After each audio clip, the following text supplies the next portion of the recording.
નમસ્કાર મિત્રો, ખેડૂત જાણકારી યુટ્યુબ ચેનલમાં તમારું હાર્દિક સ્વાગત છે।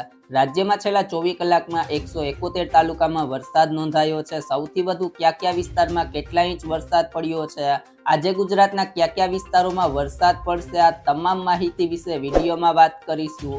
તો વિડીયોને છેલ્લે સુધી જોતા રહેજો અને ચેનલમાં નવા છો તો લાલ કલરનું સબસ્ક્રાઇબ બટન દબાવી દેજો। હવામાન વિભાગે રાજ્યમાં વરસાદની આગાહી કરી હતી, તે પ્રમાણે મેઘરાજા પણ રાજ્યમાંથી મહેરબાન થયા હોય તેવું જોવા મળી રહ્યું છે। ગત રોજ એટલે કે તારીખ 27 જૂનના રોજ ગુજરાતના 171 તાલુકામાં વરસાદી માહોલ જામ્યો હતો, જેમાં અનેક વિસ્તારમાં હળવો તો અનેક વિસ્તારમાં સાબેલાધાર વરસાદ જોવા મળ્યો હતો।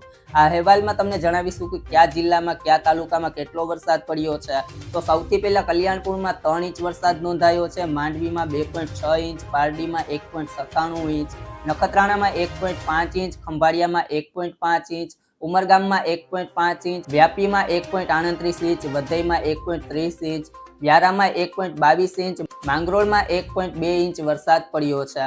હવામાન વિભાગે આજે ક્યાં વરસાદ પડશે તેના વિશે જો વાત કરીએ તો બનાસકાંઠા, પાટણ, મહેસાણા, સાબરકાંઠા, ગાંધીનગર, અરવલ્લી, ખેડા, અમદાવાદ, આણંદ, પંચમહાલ, દાહોદ અને મહીસાગર, વડોદરા, છોટાઉદેપુર, ભરૂચ, સુરત, ડાંગ, નવસારી, વલસાડ, તાપી, દમણ, દાદર, નગર હવેલી, સૌરાષ્ટ્રના સુરેન્દ્રનગર, રાજકોટ, જામનગર, પોરબંદર, જૂનાગઢ, અમરેલી, ભાવનગર, મોરબી, દ્વારકા, ગીર સોમનાથ, બોટાદ અને કચ્છ સહિત દીવમાં પણ ગાજવીજ સાથે અને ભારે પવન સાથે વરસાદની આગાહી કરી છે।